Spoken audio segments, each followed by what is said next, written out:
사도 바울이 쓴 이 편지들, 소위 바울서신이라고 합니다. 이 모든 바울서신은 각각 그 저작의 동기를 가지고 있습니다. 쉽게 말하면 편지를 쓴 이유가 있고 그 편지를 통해서 뭔가 해결해야 할 목적이 있다는 것입니다. 물론 바울의 그 서신 첫 번째는 대부분이 이제 안부를 묻는 인사를 하는 그런 어떤 내용들이 있고요. 그리고 그 다음에 또 마지막 보시면 거의 다 이제 그 편지를 쓰게 된 이유에 대해서 보통은 대개 다 교회가 당면한 문제들, 그 문제를 해결하기 위한 그런 어떤 행동 지침들을 바울이 제시하는 그런 내용들로 이제 마무리가 되고 있는 것을 확인할 수가 있습니다. 그런데 이 바울 서신의 가장 중요한 한가운데 그럼 있는 내용은 무엇일까요? 보통 모든 서신들이 원래 그 의도가 있고 목적이 있는데 놀랍게도 사실 바울 서신들 자세히 보시면 더 많은 내용, 그 교회가 당면한 문제보다 그것을 해결하기 위한 어떤 실천 해결책보다 더 많은 내용들을 분량들을 차지하는 내용인데 그것이 무엇이냐면 바로 예수 그리스도에 대한 내용들이 그 중간을 차지한다는 것입니다. 물론 당시 많은 그런 바울 서신의 대상이 되고 있는 그런 교회들은 이방 지역에 세워진 교회가 대부분이었고 또 세워진 지 얼마 안 됐기 때문에 여러 가지 문제가 발생하는 것이 사실이었습니다. 그리고 바울은 그런 문제들을 이제 해결하기 위해서 편지를 쓰고 있는 것이지요. 근데 우리가 보통 편지 쓸 때 어떤 문제가 있으면 그 문제를 해결하는 것이 그 편지의 목적이라면 아마 상당 부분의 많은 분량을 그 문제에 대한 해결책을 쓰는 것이 맞아 보일 것입니다. 근데 바울은 그렇게 하지 않고 그 문제 해결보다 항상 앞서서 먼저 설명하는 것이 있습니다. 오늘 본문도 이제 그 내용이 되고 있는데요. 그러니까 에베소 교회에서 어떤 요구를 하기 전에 먼저 에베소 교회에게 항상 먼저 제시하는 그 그리스도의 복음과 또 그 예수님이 하신 일이 어떤 것인지를 항상 설명하는 부분들이 참 특징적입니다. 그래서 바울 서신을 보시면 다 동일합니다. 항상 어떤 문제에 대해서 해결책을 제시하기 전에 먼저 예수님의 그분이 누구신지 그분이 하신 일이 무엇인지를 항상 먼저 언급하고 설명한 다음에 그다음에 문제 해결에 대한 실마리들을 언급하는 그런 방식으로 이어지고 있는 것이죠. 이러한 방식을 보면 바울이 어떤 교회 문제를 해결하고자 할 때, 다르게 하면 신자 개인의 문제를 어떻게 보면 풀어가고자 할 때, 바울은 당장에 그냥 바로 그 문제를 들여다보는 것을 하지 않고 항상 먼저 예수님에 대한 이야기를 먼저 한다는 것이 참 특징적이라는 것이죠. 이렇게 바울이 하는 이유는 뭐냐면, 그러니까 바울이 보기에 어떤 교회가 겪는 문제, 더 근본적인 문제는 어디에 있다고 보는 것입니까? 예수님에 대한 정확한 이해가 부족하거나 예수님이 하신 일이 무엇인지를 모르는 경우에 그런 문제가 발생할 수 있다고 판단하고 있는 것이죠. 그러니까 어떤 교회가 직면한 문제, 어떤 신자가 당면한 문제는 그 문제 이면에 보시면 더 큰 문제가 있는데 그 뿌리에 뭐가 있냐면 예수님에 대한 이해의 부족이 자리하고 있는 것이 아니냐. 바로 이것이 바울이 서신을 쓰고 있는 되게 중요한 입장이라는 것을 확인할 수 있다는 것입니다. 그래서 바울은 어떤 교회가 문제에 직면할 때 그 문제를 먼저 언급하지 않고 먼저 예수님이 누구신지, 오늘 본문처럼 예수님이 누구신지 그를 통해서 그 십자가가 우리에게 어떤 일들을 가져왔는지를 항상 먼저 설명하는 것이죠. 항상 동일한 방식입니다. 예수님에 대한 이야기를 먼저 하고 그 다음에 문제를 풀어갑니다. 그러니까 우리가 쉽게 말하면 믿음의 삶을 살면서 어떤 문제를 겪을 때 동일한 방식으로 해결하면 좋은 것이죠. 이 문제를 어떻게 풀까? 이것 전에 먼저 예수님이 나에게 어떤 분이었지? 또 그분이 그분이 나에게 어떤 일들을 이루어 놓았지를 먼저 정확히 설명하시고 인식한 다음에 그 문제 해결로 들어가야 한다는 것이 바울의 되게 중요한 신앙의 팁이 되고 있는 것입니다. 자, 오늘 보시면 2장 초반에 어떤 내용이었습니까? 지난주 함께 봤지만 바울이 말하는 2장 초반에 가장 중요한 내용은 너희가 갖고 있는 그런 구원은 너희가 기여하고 너희가 어떻게 보면 지분을 갖는 그런 것이 아니라 너희의 구원에 대한 100%의 지분은 누구에게 있다고 말하고 있습니까? 예수님에게 있다고 말하고 있는 거죠. 그러니까 신자의 구원은 어떤 교회의 구원은 전적으로 다 100% 예수님이 지분을 가지고 있다고 말하고 있는 것이죠. 이 말인즉 구원에 관한 신자들 그 누구도 자기 직분을 주장할 수 없다. 자기의 어떤 지분을 주장할 수 없다는 것입니다. 내 구원, 내가 어떤 기여한 바가 있지 않을까? 없다는 것입니다. 한 신자의 구원에 대해서 목사도 지분이 없고 교회 공동체마저도 지분이 없다는 것이 바울의 중요한 언급입니다. 그 모든 구원의 지분의 전체는 다 예수 그리스도의 것이라고 말하고 있는 것이죠.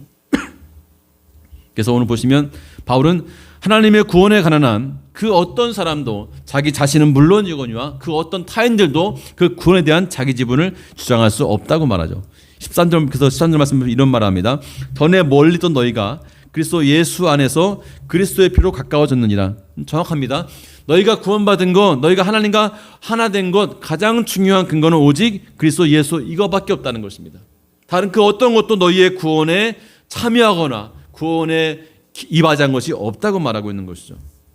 근데 바울이 이런 말을 한다는 이유는 그 배경에 어떤 것이 있냐면, 쉽게 말하면 에베소 교인들 중 적지 않은 사람들이 그 구원을 자꾸 예수님의 선물보다 뭔가 우리가 기여한 바가 있지 않을까 하는 그런 생각들이 있었음을 알 수가 있어요.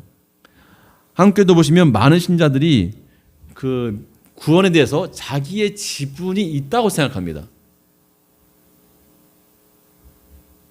내 지분이 얼마큼 있는 거 아닐까? 내 결단과 내 용기와 내 헌신이 내 구원에 좀 어느 정도 기여한 바가 있지 않을까 생각하는 것이죠. 근데 바울은 전혀 아니라는 것이, 이것을 가장 먼저 지금 바울이 밝히고 있는 것이에요. 너희의 구원은 다 100%다 지분은 다 예수님께 있다는 것입니다. 자, 그럼 예수님의 입장은 어떤가? 예수님의 한번 직접 예수님의 말씀을 좀 들어볼 필요가 있죠. 한번 보겠습니다. 마가복음 11장을 좀 보겠습니다. 마가복음 11장 22절 말씀입니다.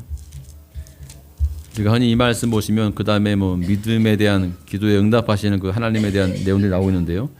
자, 마가복음 11장 22절 말씀 보시면 그 중간에서 베드로가 이제 예수님께 무화과 나무 거 마른 거 이야기하면서 할 때 예수님이 그들에게 그런 말을 합니다. 22절 말씀 이렇게 말씀하죠. 예수께서 그들에게 대답하여 이르시되 하나님을 믿으라 하면서 이제 쭉 말씀하세요. 믿는 거를 계속 말씀하세요. 근데 여기서 이 하나님을 믿으라는 말이 보시면 우리가 한글 성경으로 볼 때는 우리에게 뭔가 우리 보고 믿으라고 하는 것 같아요. 그렇죠? 근데 이 헬라어 성경을 보시면 더 정확한 의미가 나오는데 그것은 뭐냐면 헬라어에 보면 정확히 너희는 하나님의 믿음을 가지라고 되어 있습니다. 너희는 하나님의 믿음을 가지라. 하나님의 믿음을 취하라는 것입니다. 그러니까 믿음은 기본적으로 누구의 믿음이라는 것입니까? 예수님이 이해하는 한 믿음은 하나님의 믿음이에요. 그리고 하나님의 믿음을 갖는 것이 바로 우리의 신앙이라고 보고 있는 것이죠. 근데 제가 한번 설명했지만 예수님이 이렇게 명령으로 말씀할 때는 항상 이게 뭐라고 말씀했습니까? 명령을 나쁘게 하는 가장한, 명령을 빙자한, 쉽게 말하면 하나님의 약속이라고 제가 설명드렸습니다. 모든 명령은 다 그런 것입니다. 예수님 말씀하는 것 마찬가지로 모든 명령조의 말씀들은 다 예수님의 약속이에요. 그러니까 이 말은 무슨 말씀이냐면 하나님을 믿으라고 말할 때 이 말의 정확한 의미는 내가 너희에게 하나님의 믿음을 가지게 하겠다는 약속을 하고 있는 것입니다. 그러면 어떤 일들이 벌어진다는 것입니까? 그 다음의 내용들이 벌어진다는 것입니다. 하지만 이 산을 옮기는 거 사람이 할 수 있는 일이 아니잖아요. 하나님이 하시는 일들이에요. 바로 그것이 하나님의 믿음으로 하나님의 일이 이루어진다는 말씀을 지금 예수님께서 하고 있는 것이죠.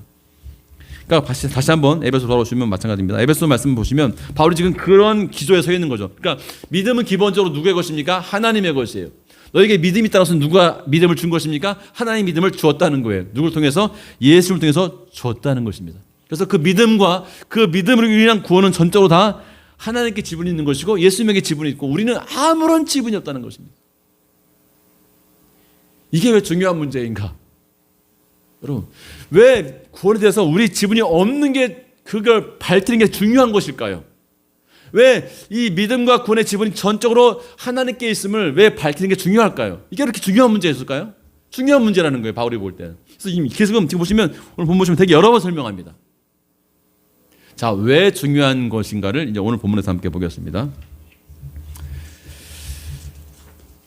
한국 교회가 적지 않게 힘들어진 이유가 이 중에 하나가 있다면 그것은 바로 믿음에 대한 자기 지분을 사람들에게 있는 것처럼 설명해서 그렇습니다.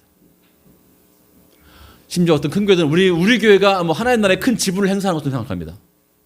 우리의 헌신이 하나님의 나라를 뭐 빨리 앞당기기도 하고, 우리 헌신하지 않으면 하나님의 나라가 느리게 임하는 것처럼 생각합니다. 우리가 빨리 선교 나가면 뭐 세계가 빨리 복음화 되고, 우리가 선교 나가지 않으면 복음화가 안 된다고 생각합니다.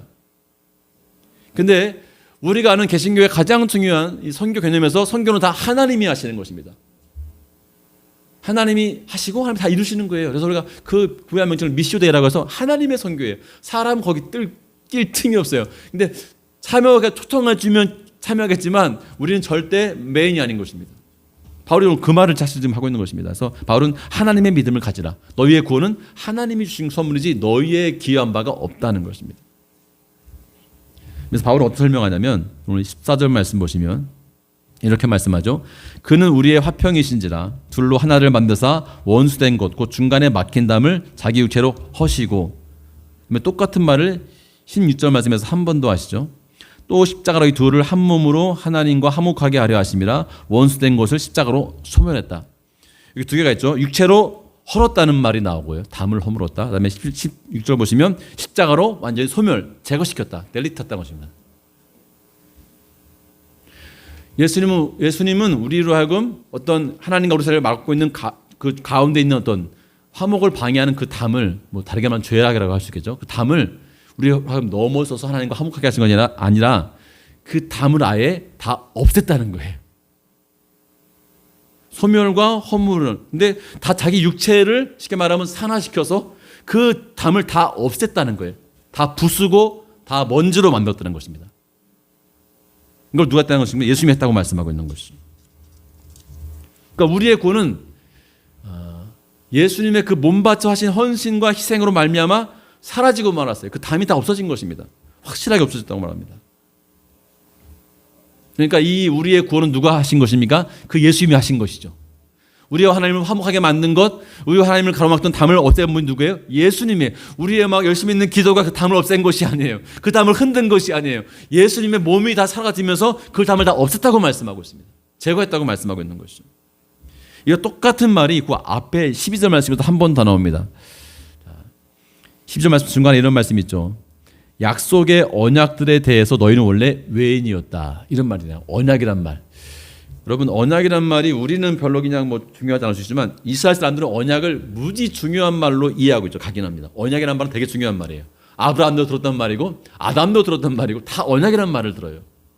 언약이 무엇입니까? 하나님이 아브라함을 구원하겠다고 약속을 체결하는 것이죠. 언약이라고 합니다. 근데 이 언약이 이루어지는 방식이 참 재밌어요. 되게 중요한 언약의 특성입니다. 우리가 보통 계약을 하면 한편에서 어기면 계약이 취소가 되죠. 계약했다가 집을 사게 됐는데 한쪽에서 계약을 파기하면 계약 무효예요. 근데 언약은 여러분 그런 계약이 아닙니다. 그래서 다르게 언약이란 말 쓰고 있는 건데, 언약은 뭐냐면 절대 깨지잖아요. 누가 깰 때까지 언약을 처음에 제안하신 분이 깰 때까지는 깨지지 않는 것이 언약이에요. 그래서 여러분 아브라함 보시면 아브라함이 나중에 믿음의 사람이 되는데 그것이 아브라함이 막 너무나 신실하게 변화되고 바뀌어서 되는 게 아니에요. 하나님이 그 언약을 계속 유지하기 때문에 언약이 이루어지는 것입니다. 여러분 이스라엘 역사를 쭉 보세요. 역사 가운데 이스라엘 백성이 계속 하나님의 구원을 받지 않습니까? 근데 그 구원 받을 때마다 보시면 이 사람들이 회개하고 죄를 회개하기 때문에 그 구원받는 건가요? 아니에요. 하나님이 약속했기 때문에 구원시켜 주는 거예요. 그럼 출애굽 보십시오. 마찬가지입니다. 하나님이 아브라함과 한 언약을 기억하사 출애굽을 구원을 시키는 것이죠. 그러니까 언약은 뭐냐면 사람이 아무리 깨고 망가뜨려도 언약을 맺은 하나님이 깨지 않느나 깨지 않고 계속 이루어지는 거예요. 근데 그 언약이 아예 대상이 아닌 사람들은 아무리 구원받고 싶어도 구원을 받을 수 없다는 게 이 언약의 의미입니다. 원래 에베소 교인들 너희들이 원래는 언약 밖에 있었지만 예수님 때문에 그 언약에 포함되었다고 지금 말씀하고 있는 거예요. 그러니까 너희가 구원받는 거 다 누구 때문이야? 너희에게 있지 않고 구원의 모든 그거는 하나님의 언약에 있다고 말하고 있는 것이죠. 그러니까 우리의 구원은 철저히 누구에게 있는 것입니까? 하나님께 다 근거가 있는 것입니다. 나는 이제 하나님과 언약을 체결했으니까 난 신실하게 살아야 되겠다. 그런데 구원받겠지? 그런 구원이 아니에요. 구원은 전부 다 하나님이 언약을 체결하신 다음에 다 하나님이 언약을 이루어 가시는 분이니까 언약을 체결한 분도 하나님이시고 언약을 이루시는 분도 누구십니까? 하나님이라는 거예요. 그 언약의 체결과 성취 중에서 받는 구원도 누구의 것입니까? 결국 하나님의 것이라고 말씀하고 있는 거죠.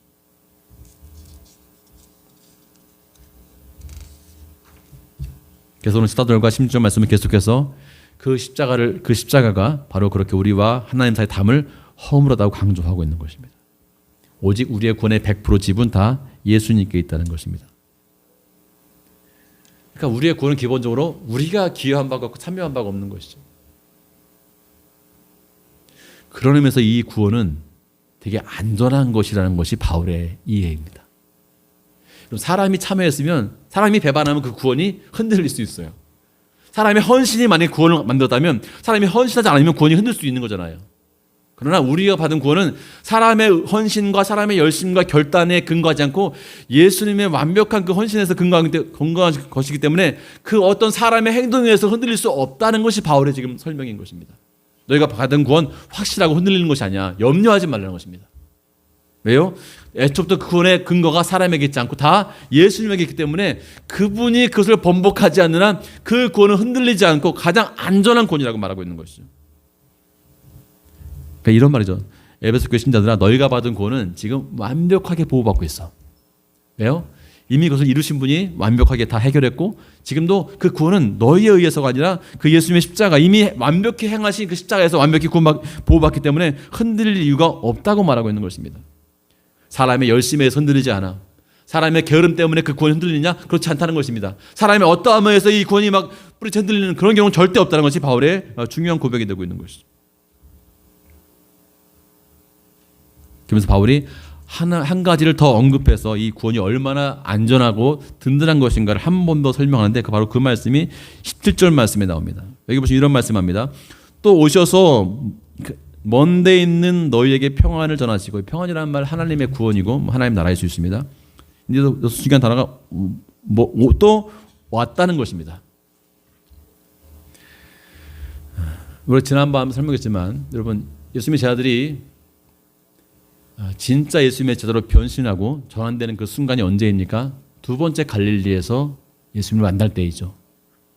근데 거기 보시면 예수님이 그들을 찾아가십니다. 자기를 배반하고 십자가를 던지고 떠나간 제자들을 찾아오시죠. 제자들 입장에서는 예수님이 오신 것이에요. 배반한 자기들에게 예수님이 찾아오신 것입니다. 그래서 옛날 버렸던 다시 그물을 잡고 일하고 있는 그들에게 예수님이 찾아오시는 것입니다. 배반한 우리고 더 이상 예수님을 따를 소망이 없고 그럴 의도가 없는 사람들인데 그 우리를 예수님이 찾아오신 것입니다. 근데 그 찾아오신 예수님을 만난 다음에 이 자들이 완전히 새로워지는 경험을 하고 있는 것이죠. 찾아오시는 예수님. 그러니까 구원은 기본적으로 그분이 오심으로써만 가능한 것입니다.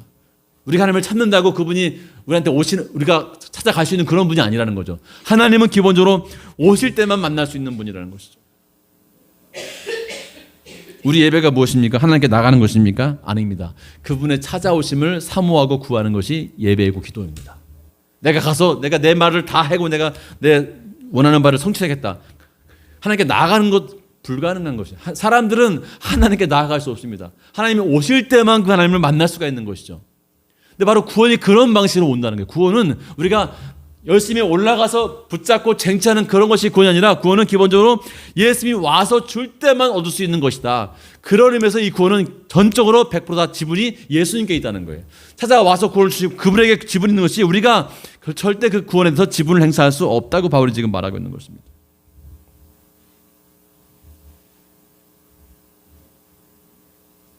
근데 하나 특이한 것은 예수님이 그럼 어떤 사람에게 찾아가시는가? 그러니까 지난주에 함께 했지만 바로 그렇게 자기 힘으로 자기 결단으로 예수님을 따라갔다가 처절하게 실패한 경험을 가진 사람들에게, 바로 그 제자들에게 예수님이 찾아오신다는 것입니다. 근데 많은 분들이 자꾸 화이팅을 믿는 생각해요. 화이팅. 뭔가 해보자를 믿는 생각합니다. 성경은 항상 반대로 말해요. 바울도 지금 반대로 이해하고 있어요. 화이팅 아니야. 화이팅도 해볼 힘도 이제 없어. 그럴 의욕도 안 나고 그럴 면목도 없는 사람들, 놀랍게도 그들에게 예수님이 찾아오신다는 것입니다. 그 자리에서 구원이 나타나고 그 자리에 하나님 나라가 임한다는 것이죠. 오늘 좀 본문을 좀 크게 보시면 바울이 앞에서 하는 말은 무엇입니까? 너희 원래 에베소 사람, 너희들은 원래 이스라엘 사람도 아니었고 언약의 대상도 아니었고 그냥 외인이고 바깥 사람이었어. 근데 지금 뭐라고 말합니까? 22절 말씀 보시면 너희가 지금 하나님이 거하실 처소가 되고 있다는 것입니다. 정반대의 말을 지금 하고 있는 거예요. 성전이 되고 있다고 말해요. 예전에는 하나님과 관계없는 사람들이고 약속의 대상도 아니었고 하나님의 언약의 대상도 아니었는데 너희가 이제 예수 그리스도로 말미암아서 지금은 하나님이 거하시는 성소가 되고 있다고 말하고 이 말을 하고 있는 것입니다. 이 큰 그림을 지금 보고 있는 것이죠. 중요한 것은 이 예수님 이전에 너희가 어떤 사람이었느냐, 외인이고 그리스도 밖에 있던 사람이었다. 이것이 너희의 원래 모습이라는 것입니다. 근데 지금은 너희가 하나님이 거하시는 처소가 되고 있다고 말하고 있는 것이죠. 이 구도를 잘 기억하시면서 이것을 여러분, 이 구도가 어디 나옵니까? 정확히 보시면 창세기에 나오고 있는 것입니다. 하나님 빛을 만드실 때 빛 가운데 빛을 만드시는 분이 아니잖아요. 어둠에다가 빛을 하시니까 빛이 생기죠. 무질서에다가 말씀하시니까 질서가 잡히는 방식입니다. 혼돈한 가운데 하나님 말씀하시니까 질서가 서는 것이죠. 이것이 하나님의 창조의 방식인데, 오늘 이 본문의 말씀 보시면 동일한 방식이에요. 하나님 밖에 있던 너희가 예수님 때문에 하나님 안으로 옮겨집니다. 그러니까 쉽게 말하면 하나님 말씀이 없기 때문에 무질서한 너희들이 혼돈 뿌린 너희 가운데, 어둠 뿌린 너희 가운데 예수님이 빛을 넣으셨고 질서를 넣으셨고 생명을 넣었다, 이 말씀을 지금 하고 있는 것입니다. 이 유대인 바울의 생각 속에 이 정확히 하나님의 창조의 이야기가 딱 그림이 세팅이 되어 있습니다. 그러니까 너희가 원래 혼돈이었어. 너의 인생은 원래 흑암이었어. 근데 그것을 정확히 인지하고 인식하는 자기 주님이 찾아와서 너희의 흑암과 혼돈 가운데 말씀을 주고 생명을 공급해서 그것을 질서 있는 공동체로, 우주로 만들었고 심지어 세상으로 만들었다고 말씀하고 있는 것이죠. 자세히 보시면 예수님은 건강한 자에게 그래 너 건강하니까 내가 복을 줄게, 영원히 죽지 마라, 이렇게 하시는 분이 아니었어요. 그렇죠? 복음서에 보시면 당장에 걷지 못하는 자를 걷게 하시는 분이에요. 잘 걷는데 더 빨리 걷게 해줄게, 그렇게 하시는 것이 복음이 아니라는 거예요. 더 나아가서 빛 가운데 더 빛을 더하시는 그런 예수님이 아니라 빛이 없는 어둠에 빛을 더하시고 생명이 없는 자에게 생명을 공급하시는 분이 예수님이세요. 너 건강한데 근육을 더 붙여줄게, 그런 예수님이 아니라는 거예요.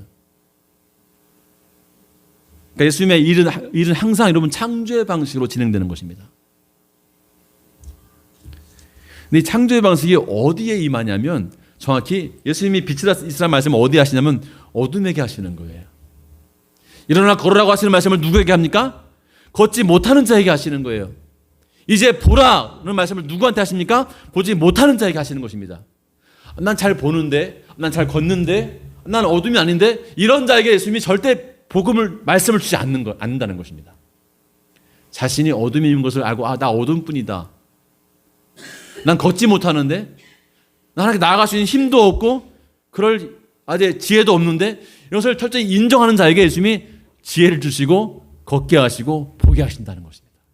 그러니까 예수님이 하시는 모든 창조의 방식과 똑같은 것입니다. 근데 많은 사람들이 예수 믿는 다음에 나는 이제 보는구나 생각합니다. 내가 웬만큼 볼 수 있다, 이제 판단이 가능한데, 나 이제 걸을 수 있겠어, 주님께 내가 마음껏 맘만 먹으면 뛰어갈 수 있겠어, 이런 사람에게 주님이 그래 더 걸어라, 더 잘 뛰라, 이렇게 말씀하시는 분이 아니라는 거예요. 그런 사람에게 하나님 나라가 임하는 것이 아니라는 것입니다. 유대인들이 바로 그런 사람이었죠. 우리 율법 지키는데요, 우리 성전이 있는데요, 우리 제물 드린 다음에 깨끗한 받는데요, 그래 그냥 계속 그렇게 살아라는 거죠. 근데 이방인들, 병자들에게 보지 못한다고 말하고 심지어 죽었다고 슬퍼하는 자들에게, 확실히 죽은 그들에게 다가가서 주님은 나오라고 말씀하시고 빛을 주시는 것을 행하시고 있는 것입니다. 그러니까 단순하게 말하면 이것이죠. 내 인생을 흑암과 혼돈이라고 인식하는 사람들, 내 인생이 정말 흑암과 혼돈뿐이구나, 수많은 염려와 근심과 슬픔에 내 인생이 둘러싸여 있구나, 이것을 정직하게 인정하는 자들 가운데 주님이 찾아오신다는 것입니다. 그리고 그 자리에 빛을 주시고 그 자리에 걷는 힘을 주시고 보지 못하는 자에게 보게 하는 힘을 그분께서 주신다는 것입니다. 이것이 바로 본문에서 바울은 이것을 화목이라고 설명해 주고 있습니다. 그러니까 하나님은 나 이제 이 정도면 의롭습니다, 나 이제 이 정도면 예배할 수 있고 나 혼자 기도할 수 있습니다, 나 이제 이 정도면 웬만큼 주님 때문에 능력이 생긴 것 같습니다, 병 고치는 힘도 있고 말씀을 이해할 힘도 있습니다, 이런 사람들 가운데 하나님이 일하시는 것이 아니라 예수님은 오히려 여전히 힘없고 무능함을 고백하는 사람들 가운데 찾아와서 전능하심을 부여하신다는 것입니다. 내 삶에 어둠이 가득하다는 것과 근심이 많다는 것을 인정하는 그들 가운데 주님이 찾아와서 그 어둠을 밝히시고 빛으로 밝히시고 그 슬픔을 바뀌어서 기쁨이 되게 하신다고 말씀해 주고 있습니다. 그런 일들이 우리가 하나님과 함께 사는 신앙 여정이라고 말씀하고 있는 것이죠. 오늘 22절 말씀 보겠습니다. 이렇게 말씀하죠. 너희도 성령 안에서 하나님이 거하실 처소가 되기 위해서 그리스도 예수 안에서 함께 지어져 가느니라. 이 너희라는 말, 여러분의 이름을 넣어도 마찬가지가 되겠죠. 한번 여러분의 이름을 넣어보세요. 너도 나도죠.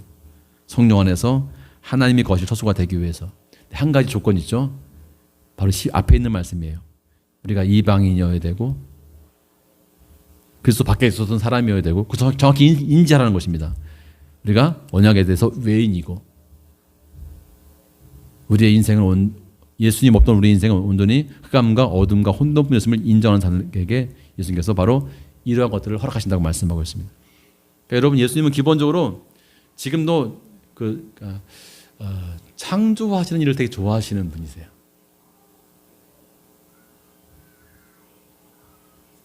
자, 우리 한번 이사야 61장을 보겠습니다. 이 말씀 한번 좀 마무리하겠습니다. 이사야 61장.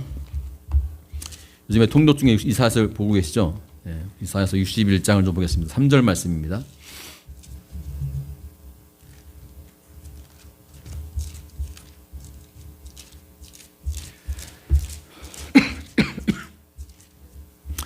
이사야 61장 3절 말씀을 한번 다 함께 읽어보겠습니다.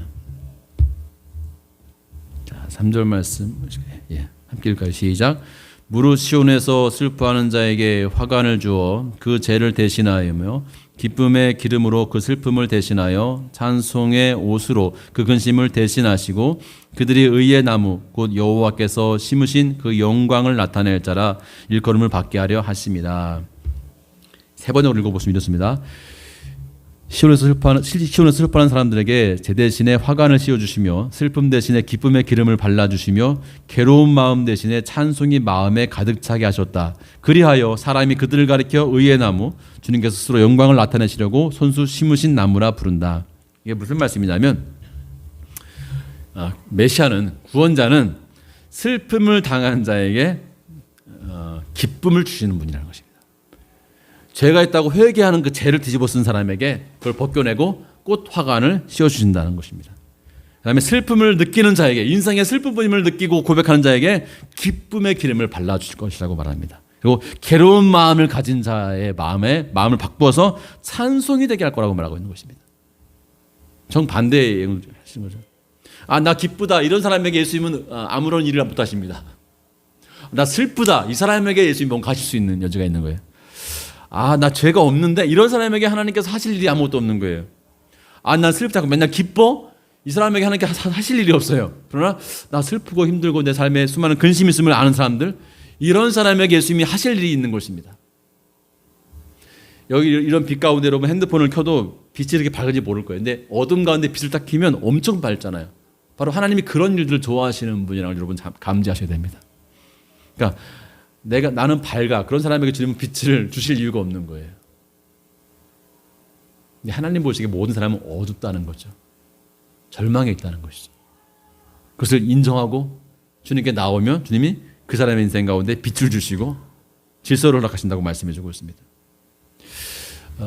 제가 지난주에 우리 인식참 형제 부부와 함께 제가 얘기를 좀 해서 바이블 공부를 했는데 거기서 이제 유자매 오빠도 같이 참여 좀 해서 이렇게 질문들을 많이 하더라고요. 그래서 자기들은 의심이 많다는 얘기를 해요.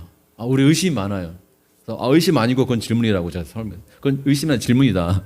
질문이 많아야 된다. 지금 한국교회 이렇게 어려움이 온 이유는 질문 없이 예수 믿었기 때문에 그렇다. 제가 그렇게 설명했는데 질문이 있어야 답이 정확히 나오거든요. 질문 없을 때 답이 아무리 줘도 답이 안 돼요. 근데 질문이 나오면 답이 딱 오면 답이 되는 것이죠.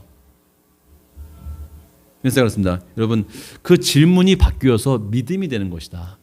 그 질문이 있어야 바뀌어서 그 질문이 하나님을 아는 지식으로 바뀌는 것이다.